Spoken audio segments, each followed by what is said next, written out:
የአሜሪካንና የአጋሮቿ ወራዳ ምግባር የታየበት የዓለም ዋንጫ በመጨረሻም ቀይ ካርዱንም ብታስነሳ እሷን በማሰናበት ጨዋታው ቀጥሏል። ሰላም አለይኩም ወራህመቱላህ። ይሄንን ቪዲዮ ሊያስወርዱት ስለሚችሉ በጣም ኮምፕሊክ አድርጉት፣ ሼር አድርጉት፣ ሪፖስት አድርጉት። በቃ እይታ እየቀነሰ ነው። ሪፖርት እንደዚህ ነው። እንግዲህ በብቸኝነት ዓለምን በጋራ የሚያስቆም፣ በጋራ የሚያስለቅስ፣ በጋራ የሚያስጮህ፣ በጋራ እንድንዘል የሚያደርግ፣ በጋራ እንድናዝን የሚያደርግ ብቸኛ በዓለም ላይ ተወዳጅ የስፖርት ጨዋታ እግር ኳስ ነው።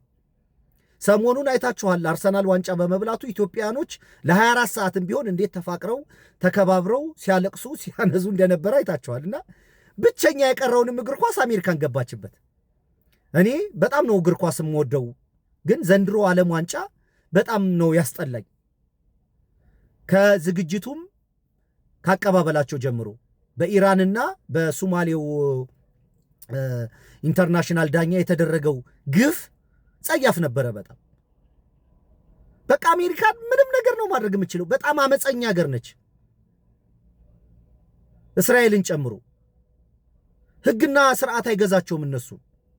እነሱ ህግና ስርዓት ፍትህ የሚሉት ለሌላ ሰው እንጂ እነሱ ሽፍጣዎች ናቸው፣ ወንበዴዎች ናቸው። እንዴት እግር ኳስ ላይ ዘሎ ይገባል? እንግዲህ የኢራን ተጫዋቾችን ምን ያህል ኢሰባዊ ድርጊት እንዳደረጉባቸው ዓለም ሕያው ምስክር ነው። ዳኛው ሙስሊም በመሆኑ ከሶማሌ በመምጣቱ እንዳይገባ ተደረገ። አሁን ደግሞ በጣም የሚገርመው በትራምፕ የስልክ ጥሪ ቀይ ካርድ አስነሱ።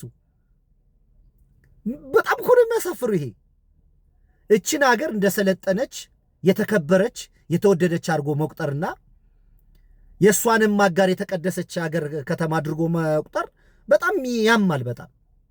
በጣም ያማል።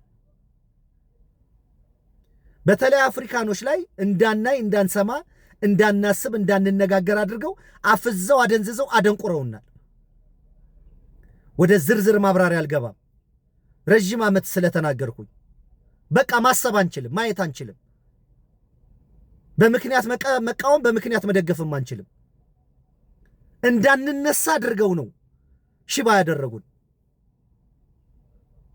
ተስፋ አደርጋለሁ የሚቀጥለው ትውልድ ላይ ይሄ ነገር እንደማያልፍ፣ ግን በጣም ከባድ ነው።